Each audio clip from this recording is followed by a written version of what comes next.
Biyahing Kapitolyo, sabay-sabay, Kwento ng bawat bayan, ang kalingang laging nariyan.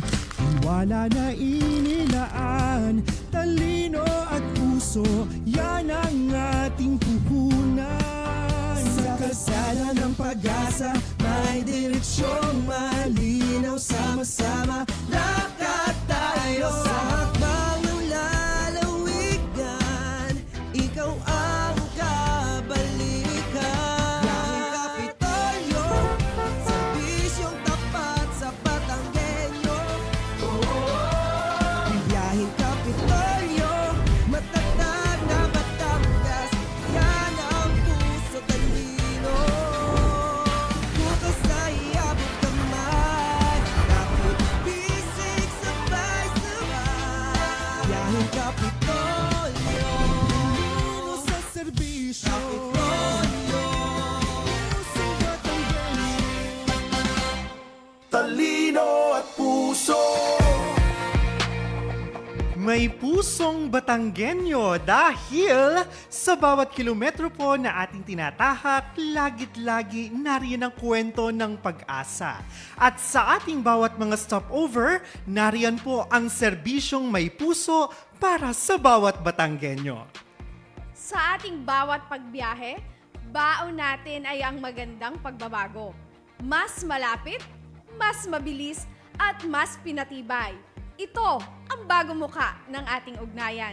Kaya naman partner, mula po dito sa Batangas Provincial Information Office, ay samahan nyo na naman kami ngayong araw ng Wednesday para po sa isa na namang makabuluhang talakayan na lagit-lagi nakalaan sa ating public service. Ito po ang opisyal na programang panradyo ng pamahalaang panlalawigan ng Batangas, ang inyong Biyaheng Kapitolyo! Talino at puso. Ayun naman, good morning, good morning, good morning, good morning. Magandang umaga po, matatag na lalawigan ng Batangas at syempre, ngayong araw po ay napapakinggan nyo na naman ang inyong mga lingkod. This is yours truly, Arnold Tabares Jr. At ako naman po, si Cheryl May Halili. At ayan, kamusta ikaw partner? Ayos naman, okay na Ayan, okay. oo. At nitong weekend, nitong mga nagdaang araw, tayo ay nagkaroon ng napakahaba pero sobrang productive na mga araw. Ayan. Tama ka dyan. Ayan, At nito nga medyo- lamang, bago tayo mapalaon sa ating talakayan this Wednesday morning, ay atin munang batiin ng congratulations ang naging tagumpay ng masidhing pagdiriwang ng ating Pastulan Festival ngayong taong 2026 sa bayan po ng San Pascual. Ayan, congratulations sa ating Parish of San Pascual Bailon, sa LGU San Pascual, at gayon din sa komitiba na nasa likod ng tagumpay na ito. At syempre sa lahat ng mga individual na nakiisa, nakinood, nakisinsay, at nakisaya. Ayan, para nga sa kapistahan ni Patron San Pascual Bailon. Yes, ito yung kapistahan ng San Pascual Bailon na ipinagdiwang noong ika-17 nga. Yes. Pero oo. ito, tama ba? Pag ganun tumatapat ng linggo ang kapistahan, it's either na-advance ito dahil walang higit na mas mahalaga. Yes, oo Tama. naman. Sabi nga ng ating simbahan ay walang anumang makakahigit sa ating banal na misa kapag Yes. ito ay pinagdiriwang natin sa araw ng linggo. Oo, Ayan. kaya tama-tama ito ay ginanap noong Sabado. Mhm. Bago mismo yung araw ng tinatawag nating kapistahan na nakaugalian natin na Yes. 17. And it so happened din naman na May 16, birthday ni Bailon. Oo. May 17, kamatayan, araw ng kamatayan. Oo. Ayun. At ang maganda dito, actually madaming tatanong dahil 'di ba kami naman ay San Antonio. Yes. Ang sabi nila kung piyesta din daw ba sa amin, hindi po. Oo, Magkaiba po magkaiba. ang piyesta. Although nasa San Pascual pa din ang San Antonio, pero magkaiba po ng ipinagdiriwang na kapistahan ang San Pascual mismo na poblasyon sa amin sa San Antonio. Sa inyo ay ang Bonete. Yes, No, June Bonete. 13 Oo. yan. Sa June 13. Pero, iba pa din yung amin. Iba pa rin, oo. At, Actually, madami tayong mga pistang ipinagdiriwang tuwing kabilang bayan. lamang kasi nga, ayun, nasa saan pa at ang ating town ng San Pascual ay Yes. nakapangalan sa patron ng San Oo. Pascual Bailon. Pero, syempre, ang inyong barangay nakapangalan naman sa inyong patron na si San Antonio de Padua. Yan. Kaya Ayan, magkakaiba oo. po talaga. Kaya nagtataka yung iba, bakit putol, bakit hanggang dito Mm-mm. lamang? Yun. So, yun po ang dahilan.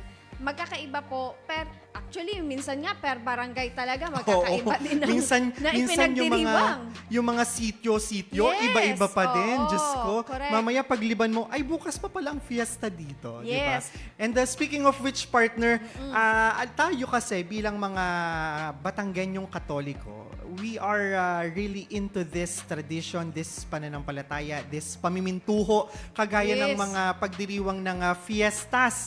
At alam naman natin, pagpasok pa lamang ng buwan ng Mayo, sunod-sunod na ang mga pagdiriwang ng kapistahan sa iba't ibang lugar sa ating At bukod dyan, partner, Mhm. syempre, yun nga yung sinasabi ko kanina, per sitio, per barangay, Yes. kanya-kanya din yan. Pag sumapit ang Mayo, kanya-kanya din po yan ang tuklong na tinatawag. Oo, yung talagang Flores de Mayo.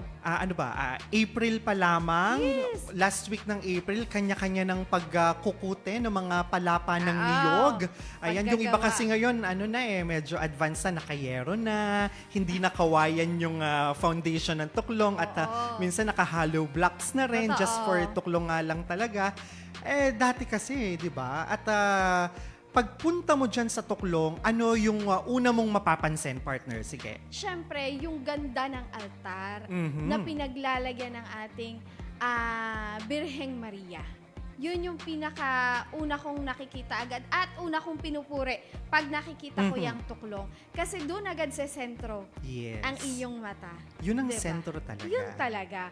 Kumbaga, doon mo nga makikita yung lumalabas yung pagkamalikhain Mm-mm. ng mga taga-barabarangay. Yan. Pag ang tuklong ay, actually, merong isang tuklong akong naaalala dun sa amin sa Barangay Aplaya na yan ay everyday. Aha. Ginagawan talaga nila ng tema. Halimbawa, Iba't iba. yes, iba't iba talaga. Wow. Depende yon sa may paaraw. Mhm. Halimbawa, sa unang araw, siya ay nasa bundok, si Mama Mary. At ang maganda doon, ang sa susunod naman, magkakaroon ng falls. Wow. Ganun talaga sila. Talagang iisipan nila kung anong magiging tema sa araw na yon. At yung may paaraw, yung nag-iisip Mhm. kung paano ang gagawin, kung saan nila ipepwesto, kung ano ang magiging pagpapatungan ng ating Birheng Maria. Ganun sila kaya talagang gabi-gabi mapapasilip ka Totoo. kung ano ba yung ayos naman ng tuklong, kung paano nila pinagaganda lalo ang pinaglalagyan ng ating Birhen Maria. Kasi hindi siya basta-basta, di ba? Yes. Talagang pag-iisipan mo, paglalaanan mo ng oras, at pagpaplanuhan ng mabuti Totoo. para, alam mo yun, hindi kasi tayo pumapayag na, sige, pwede na yan. Bakit? Kasi si Mama Mary ito. Correct. Di ba? At saka pag nakita natin yung altar pa lamang ni Mama Mary, una mo makikita, ang daming bulaklak. Talagang flores na flores. Yes. Bakit, partner? Ano bang meron sa mga tuklungan natin tuwing Mayo? Ay, syempre, pag tuwing Mayo kasi, ito po yung sa kaalaman ng, para Aha. din sa kaalaman ng lahat, dagdag kaalaman na din, alam ko yung mga ating matatanda, alam na ito. Pero dun sa mga kabataan, especially, ano ba, kasi nalilito sila, ano ba yung Flores de Mayo? Ano ba Yes. yung Santa Cruzan? Mm-mm. Pareho ba ito o magkaiba ito? 'Di ba? May mga ganun sila. So ang Flores de Mayo po, yun yung pag-aalay natin ng bulaklak sa ating mahal na inang Birhen Maria. Mhm. Yan ay tuwing Mayo talaga natin ginagawa. Ano po? Yun po yung may bulaklak, talagang aayusan yung ating tinatawag na tuklong, Mhm. aayusan ng mga bulaklak, magdadasal ng rosaryo, Ayan, bago yung mismong sinasabi natin na pag-aalay mismo ng bulaklak. Kaya alam mo Ay- partner, mahalagang matalakay ito this morning kasi yung mga bata ngayon, yung ating mga, ano nga ang tawag doon, Generation Alpha ba? Ano, Yes. di ba? Pag sila na kasi yung mga nag-aalay sa tuklong, di ba? Yes. And yet, pagkatapos silang magbabad ng maghapon sa kanilang mga gadgets, sa mga iPads, nandun sila sa tuklungan without knowing the story behind. Oo. Bakit ba sila nandoon in the first place? Di ba? Correct, correct. Kaya ikaw, partner, bilang ano ba, millennial, Gen Z? Oo. Ay ano ba yung unang pumapasok sa isip mo kapag nababanggit ang salitang Flores de Mayo? Siyempre, nandiyan dyan yung flower. Yes. Kaya ang Flores, di ba? Yes. Oo. Flower of May. Yan. Ayun. So ito pala yung Flores de Auntie. Yeah. Pwede Oo na nga, no? rin. Oo.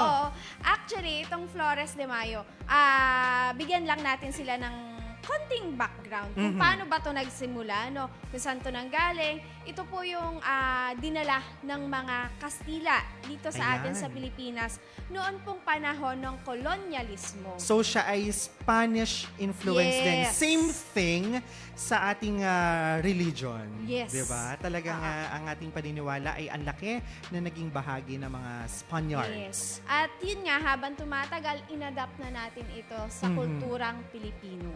Ayan. At syempre, bagaman inadapt natin ito at ngayong buwan ng Mayo, talagang dapat nananaig na sa araw-araw na tayo nagtitipon, partner. Alam nyo yon, lahat ng mga deboto, ng mga namimintuho sa mahal na Birheng Maria, dapat sama-sama tayong magdasal ng rosaryo. 'Di ba? Lagit-lagi ang isa sa mga panawagan o mensaheng ipinapabatid sa atin ng Mama Mary is to pray the rosary. Diba? At bukod diyan, syempre, may mga pagkanta dyan. Umaawit tayo ng papuri sa bawat araw na tayo nag-aalay. At syempre, speaking of nag-aalay, isa nga po sa mga inahandog natin sa mahal na Birheng Maria ay ang mga bulaklak. Kaya nga ito ay naging Flores. Ayan. Ayan, tama ka dyan, partner. No? Tapos naalala ko nung mga kabataan namin, talagang excited kami pag darating na or pag sasapit na yung Flores de Mayo. Aha. Ano yung inaabangan mo ba kasi? Ayan. Oo.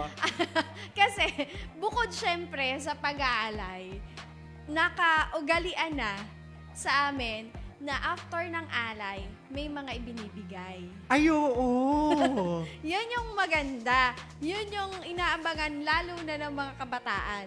Yung after ng alay, minsan naalala ko dati may kaunting salo-salo, meron diyang pancit, spaghetti, ganyan.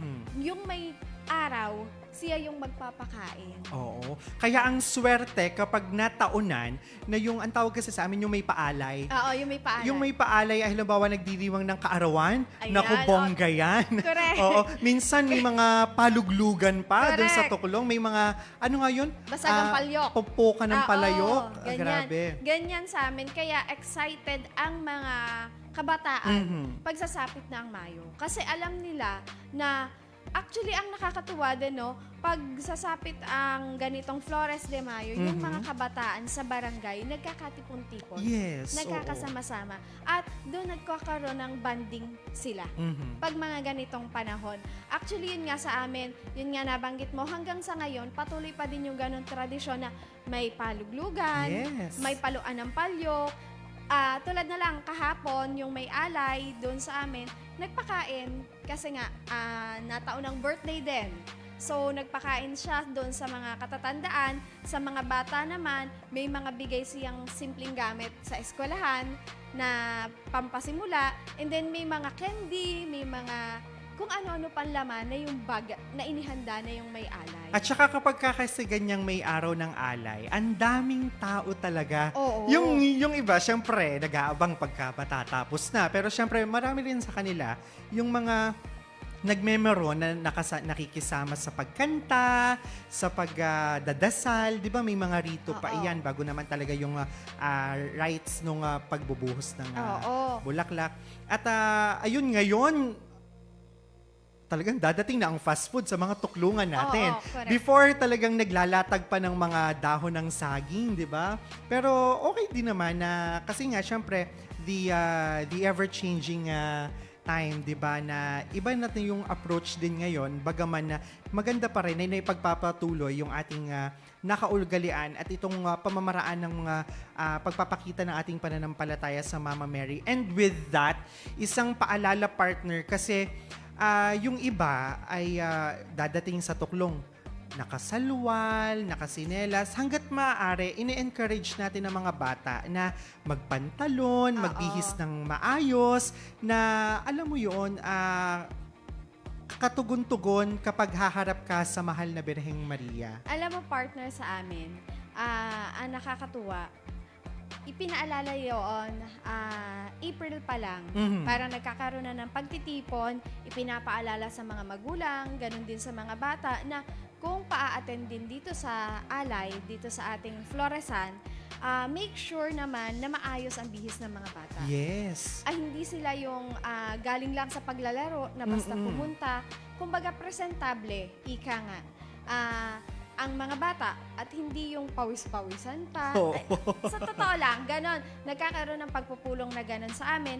Tapos, ang maganda ka pa nito, yung mga bata talaga sa amin, ang siyang namumuno na sa dasal. Sa kapisanan. Yes. Wow. Mga bata na talaga ang namumuno sa pagdarasal ng rosaryo. Kasi binigyan sila dun sa amin, binigyan sila talaga ng, kumbaga, assignment na mga matatandang namumuno sa tuklong na panahon na para yung mga bata ang magsimula uli. Kumbaga, sila naman ang umakay dun sa mga mas nakakabata pa. At saka parang isang pagtugon din yan ng inyong kapisanan. Kasi ang ganda na naging practice pala sa inyong purok. Ang gandang pagtugon yan sa panawagan ng ating simbahan, ng ating Archbishop Gilbert na, alam mo yun, it's about time to broaden, to widen our tents, papasukin ang mga kabataan, and kita mo yung effect. Diba? Mas naging active at talagang nandun yung inobasyon at yung sabi nga yung kaugnayan na nakaraan sa makabagong panahon ay naroroon dahil nga sa involvement ng youth sa iba't ibang gawaing pansimbahan. Oo. At ang maganda pa nito, may nababalitaan din ako or may ako sa ibang tuklong daw, hindi pwedeng mag-alay yung mga bata kung hindi nakapagdasal. Yes, oo. Which is tama naman nga na hindi saka lamang pupunta doon pag mag-aalay na. Minsan nga, saka lang pupunta sa tuklong pag magbibigayan na. ng pagkain. Ngayon, merong mga tuklong na ang kanilang rules ay hindi pwedeng kumuha ng pamigay.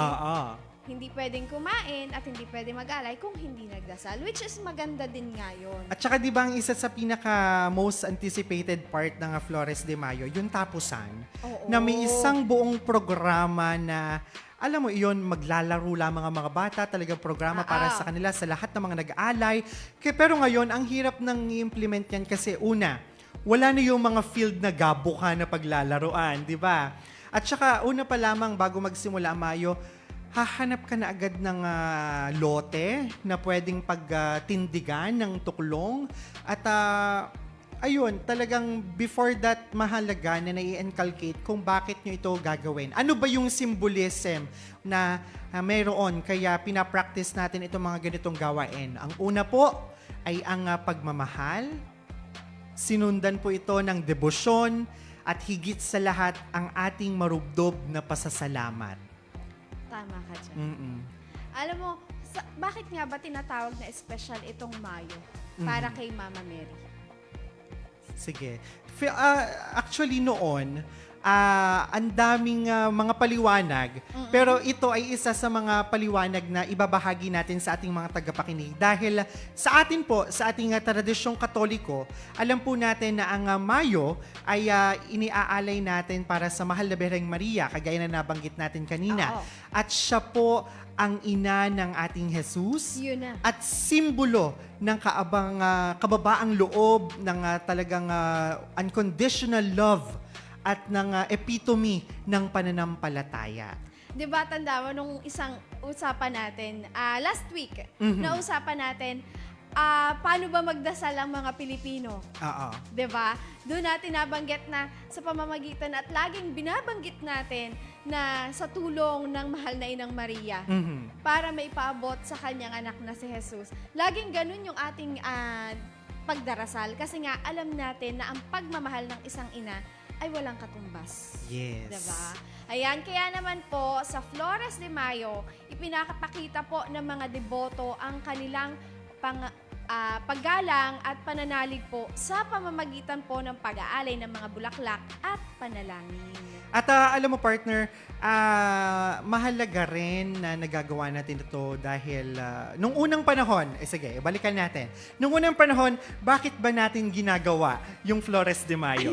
Ayan na, sige. papasok na tayo dyan. Mm-mm. Kasi sabi ng mga matatanda, ayon sa mga kwento-kwentuhan, diba, na matatanda, kaya daw noon ginagawa yung Flores de Mayo ay upang humiling ng ulan. Yes. Yun talaga yun. Upang humiling ng ulan, kaya nag-aalay ng dasal, ng bulaklak sa ating kay Mama Mary. Kasi nga, yun yung way para may ipaabot sa ating kay Baby Jesus na humihingi ng tulong ang mga tao. Kasi ng ulan. napakahaba ng panahon ng tag-init. Tag-init. Ng El Nino. Yes. At nung panahong yun naman, talagang ang daming mga pananim, Yes. di ba? Doon tayo nakabase nung unang panahon. Kaya ayon yung mensahe ng panalangin ng bawat isa noon. Pero ngayon, may na. Oo, kagaya nitong pastulan, di ba? Eto na, yun Nung na. umaga, may pagbadya na ng pag-ulan. Actually, sa mga tagapakinig, ito yung naging tanong ko sa kanya. Ito yung naging tanungan namin. Actually, kahapon lang. Kasi nga, While you're driving, right? yes, nung pauwi kami, sabi ko, partner, bakit ganun? Mhm. Natatawa lang ako kasi, di ba sabi ang Flores de Mayo daw, yung mga festahan ganyan, kaya ka nagdiriwang, kaya ka sumasayaw, kaya ka nag-aalay ng ganitong sayaw, tradisyon, ganyan, is para humingi ng ulan. Yes. Para humingi ng tulong, ng ulan, para mabasa daw ang lupa dahil nga ang mga pananim daw ay natutuyo na nagkakandamatay. Pero bakit ganun? Yung iba kinokontra daw. Sabi ko sa kanya, paano bang kinokontra? Oo. Kasi may kasabihan din ang matatanda na pag nagsabit ka daw ng damit na hinubad, basta pag nagsabit ka daw ng damit, Di ba halimbawa kapag may birthday yan, Oo. para hindi daw umulan, Umulan. yung iba nagsasabit ng itlog, yung iba naman nagsasabit ng damit nung may kaarawan. Oo. Eh doon po sa amin, since kinakabahan kaming mga members ng committee ng Pastulan Festival, kasi yun po ay street dance, tapos sasayaw sa mismong harap ng simbahan, ay nung umaga, umuulan. So ang ginawa namin, halika mga brothers and sister, magsabit tayo ng damit ni San Pascual Bailon. Isinabit namin doon sa may tore ng Christmas tree pag Pasko. At ayun nga, hindi umulan. So parang sabi ni kasamang Auntie May, bakit nyo kinontra? Kaya nga tayo nagpo-Flores de Mayo para humingi ng ulan. Tapos nung umulan ng umaga, nagsabit kayo ng damit para hindi umulan. ayun, medyo nakakatawa lang, di ba, na gusto natin ng mga ganong, may mga ganon tayong tradisyon na pag-aalay ng ganito, Oo. ganyan. Pero, pag uulan na at may paokasyon, kukontrahin. Bakit ganon, sabi ko? Ang sabi ko na lang po kay partner Auntie May, hayaan mo na. Nung araw na iyon, magkausap si San Pascual Bailon at ang mahal na ina na, o sige, later natin paulanin after ng iyong pagdiriwang. Actually, At totoo pinag-adya yun. naman po ng Panginoon. Kasi pagkatapos ng pastulan, ay biglang Bumuhos lagunos ang ng malakas na ulan. Ayan, nung matanggal yung damit, ay Mhm. bumuhos na agad ang ulan. Kaya nga minsan hindi mo din maisip, no? Oo. Diba? Parang, Yung timing ng Oo. bawat bagay, di ba? Talagang minsan, alam mo yon, may mga bagay na hindi na ipapaliwanag ng siyensya, correct. pero maiintindihan mo kasi isa sa mga pinaniniwalaan mo. Oo. Diba? Totoo. Pero partner, eto. Napag-usapan na natin ang Flores de Mayo. Mhm. Kung anong mga nangyayari, kung bakit ito ginagawa. Ano pa yung inaabangan mo tuwing Mayo? Ay, syempre, ang magagarbong mga saya, Yun na. yung ating tradisyonal na barong Tagalog at mga Filipiniana na sinusuot ng mga nagre-reyna na pumaparada din sa ating mga kalsada. Ano naman ang tawag dito, partner? Ayan, yan po yung tinatawag na Santa Cruzan. Ayun, tama. So, malinaw na po, iba po ang ating Flores de Mayo sa ating Santa Cruzan. Ang Santa Cruzan po, yun yung pinakapinale ng ating Flores de Mayo. Sabi nga 'di ba, ang Flores de Mayo ay ang pagdiriwang. Tapos ang Santa Cruzan ang pagtatapos. Yun na. The grand ending. Ayan. At dito nga sa ating Santa Cruzan, syempre may kwento rin ito. Oo. Hindi natin ginagawa ang mga bagay na ito tuwing buwan ng Mayo dahil gusto lang natin para halimbawa pretty lang si Auntie May napaparada na naka-gown. Hindi po ganon. Sabi nga ng mga Gen Z ngayon, ng mga Generation Alpha, mali! Bakit? Kasi ito pong Santa Cruzan ay hango sa kwento ng ating Reyna Elena at yung kanyang anak na si Constantine. Yun. 'Di ba? Kaya yung ating mga Reyna Elena laging may escort na maliit na bata.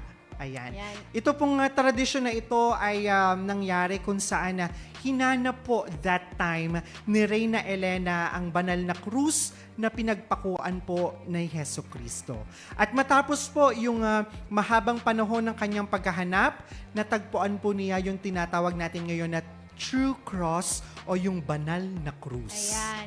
At yun nga, yung Santa Cruzan po ay hindi lamang parada o yung beauty contest. So imagine mo nung panahong yun, ang mahal na si Reyna Elena ay naglalakad ng nakagown, ng Oo. nakabiste kasi siya ay Reyna. Oo. Naglalakad siya sa daan habang hinahanap niya patungo kung nasaan yung pinagpakuang kahoy ng Yes. ating Panginoong Hesukristo. Ayan. Hindi din po ito Santa Cruzan, hindi din po ito pageant. Mhm, Ano po? yes. Isa po itong paggunita sa pananampalataya at tagumpay ng krus. Mhm. At ngayon nga, sa panahong ito, ang isa sa pinakamagandang bahagi ng Santa Cruzan ay syempre yung ating niyang sagala. Sagala. Sagala. Yes. Yes. Yan. Ang tawag namin dyan ay sagala. Yung mga sagala, yung mga kasali, diyan sa paparada. Actually, sa amin ang tawag diyan ay porsisyon. Oo. Porsisyon, hindi parada. Dahil ang parada, ang tinatawag naming parada sa amin ay yung tuwing umaga ginaganap. Yung mga kabataan, yung mga bata na nakasakay sa tricycle na Yes. inayusan, yun po sa amin ang parada. Kaya ang tawag sa amin, pag sa gabi naman, pag mga reynang ganyan, sagala or porsisyon. Sa inyo ba, partner, sa inyong kapisanan, ano-ano yung mga, kasi madami yan, di ba? Oo. Bukod sa Reyna Elena at sa Constantino, ano sa inyo yung mga reyna na kasama ni Reyna Elena? Ayan. Meron tayong Imperatriz. Yes. May Reyna Flores tayo. Mhm. Yung Reyna Flores sa amin, pag Floresan daw, yun yung pinaka huli. Pinaka-last. Pinaka-Reyna ng At pinakamaganda daw. Oo, ng pagtatapos ng posisyon. While yung daw naman na Reyna Elena na sinasabi na may Constantino, kasama din siya pero pag siya daw ay piyestahan, yun yung pinakahuli Yes. naman. So, may pinagkaiba pa rin. Yes. At hindi lahat ng nagre-reyna na kasama dito sa Santa Cruzan ay nakakorona. Yes. Oo. Hindi po pinapayagan Yes. lahat. At kung mapapansin nyo, may kanya-kanya silang simbolong hinahawakan. Like, yun nga si Reyna Elena, hawak niya yung krus. At hindi lang basta krus lagi ang inaano naming hawak. Yung magandang klase na krus. Yes. So, Yun yung krus na parang may mga dekorasyon. Pero makikita mo talaga yung pagkaganda ng krus niya. Kumpara doon sa, kasi meron pang mga Santa Elena na tinatawag eh. Yung Santa Elena, yung mas mababa sa Reyna Elena daw. Pero may krus din siyang hawak. Pero simpleng krus lamang at yun. saka noon, alam mo partner, yung nakasanayan at kinaugalian sa ganyan. Halimbawa, magsisimula ka bilang angel nung bata Totoo, ka. tama Hanggang sa ang ranggo mo bilang reyna ay pataas ng pataas hanggang Totoo. sa ikaw ang maging Reyna Elena, hanggang sa ikaw ang maging Reyna Flores. Ganun noon. At ang pinakatapos naman sa amin ay ang Imperatriz. Oo. Yun daw yung pinakamataas na Yes. posisyon.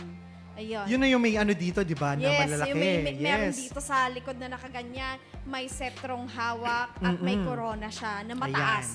Hindi pwedeng ang corona niya ay mas mababa pa dun sa iba. Yes, oo. Laging dapat mas mataas. Emperatriz. Yan, Emperatriz. At laging may, kumbaga yung pinakakapa niya ay hihilahin. Oo. Yon mahaba. Yun yung mga naaalala ko. At pagdating naman dito kay Reyna Elena, kailangan ang kanyang saya ay puti at ang kapa niya ay pula.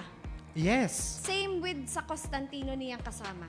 Kailangan white and red. Yung Actually, ang kanyang dami magiging- pa ngayon na mga napapasama.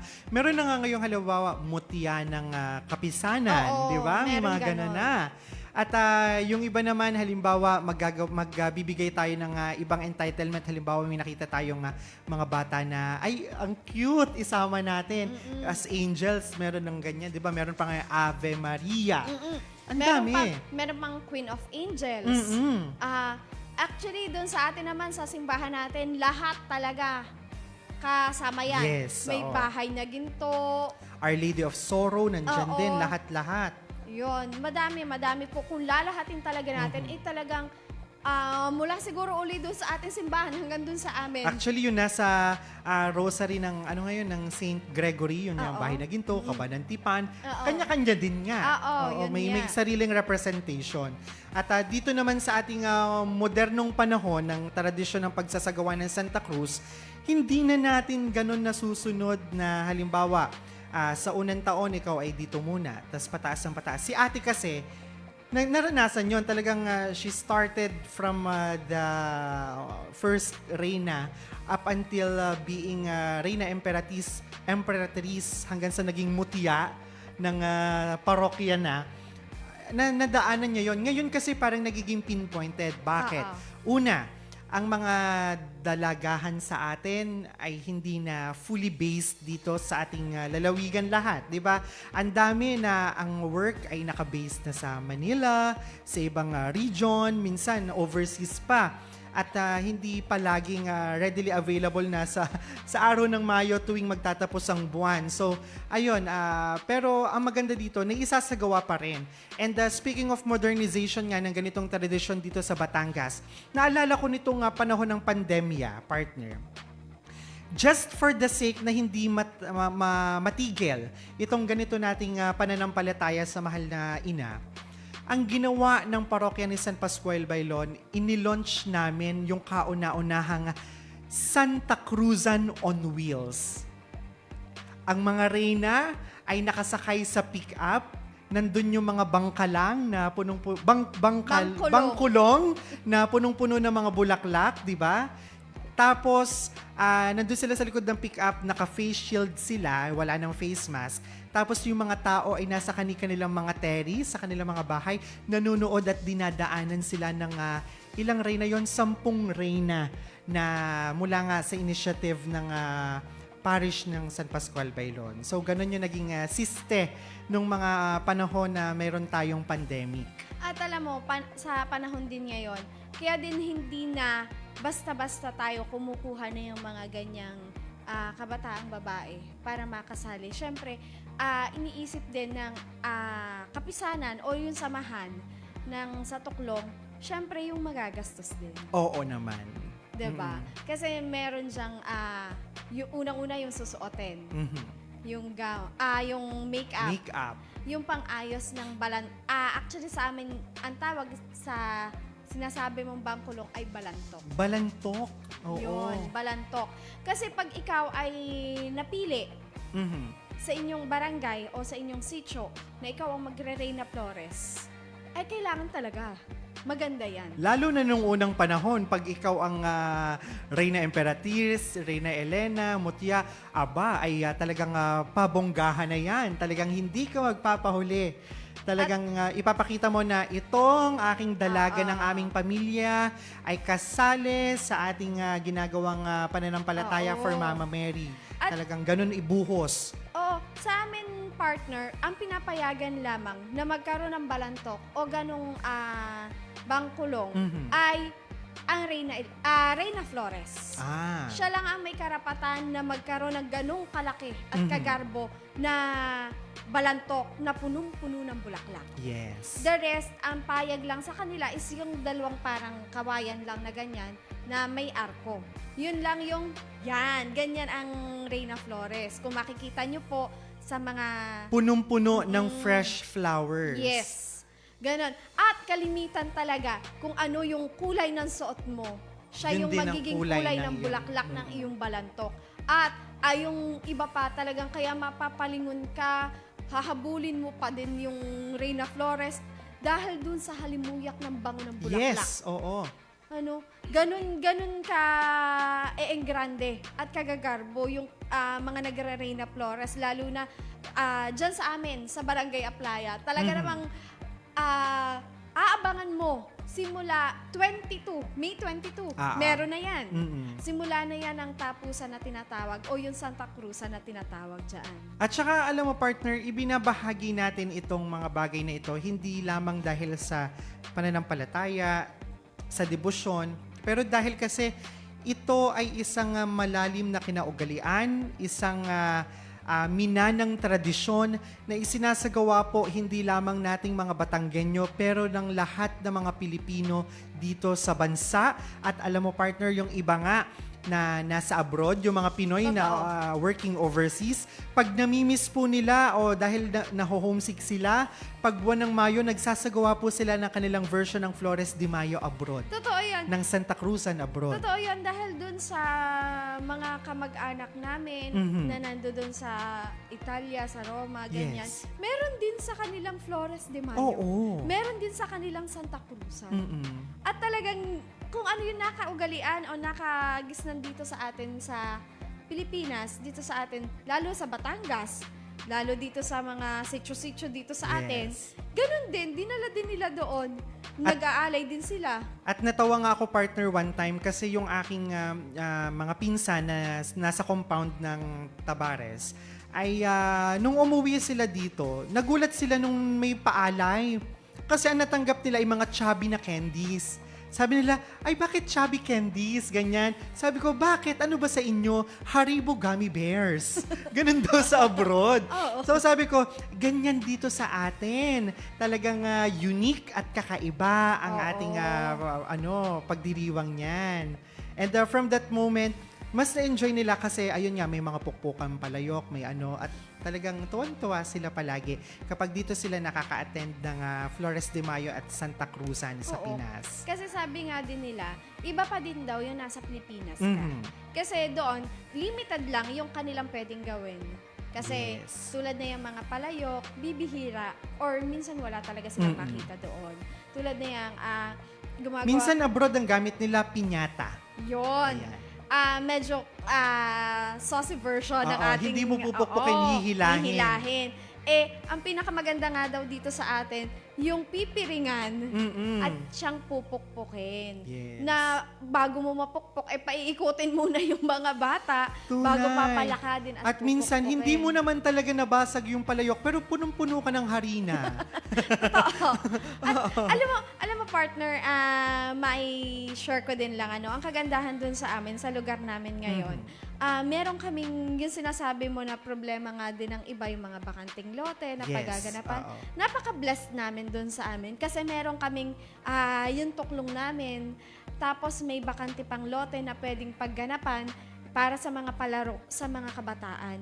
At tuloy-tuloy na ginagawa namin yon tuwing tapusan or yung pinaka-end ng aming floresan.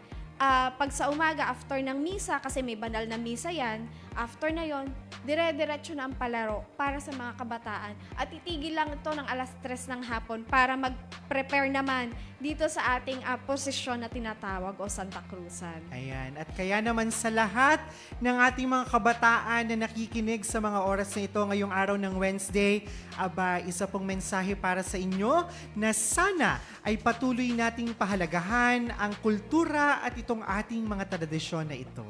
At hindi man po natin lubos na naranasan ang mga nakagisnan po noon. Mahalaga po na maipagpatuloy natin ang mga ito para po sa susunod na henerasyon. Dahil ang mga tradisyon tulad ng Flores de Mayo at Santa Cruzan ay hindi lamang po alaala ng ating nakaraan. Ito po ay buhay na simbolo ng ating pananampalataya, pagkakaisa, at pagiging Pilipino. At ayan, partner, napakaganda ng ating naging talakayan Totoo. patungkol sa paksa ng Santa Cruzan at syempre ang ating Flores de Mayo tuwing buwan ng May. At sana naging malinaw din dun sa ating mga tagapakinig, Yes, lalo sa oo. mga kabataan. Kasi nagkakaroon sila ng confusion talaga kung ano yung Flores de Mayo at Santa Cruzan. At feeling ko, yung pamangkin ko na nakikinig ngayong mga oras na ito, mamaya, Mami, let's go to Tuklong, let's ask for rain. Gano'n na. Hindi na para doon sa mga chubby candies.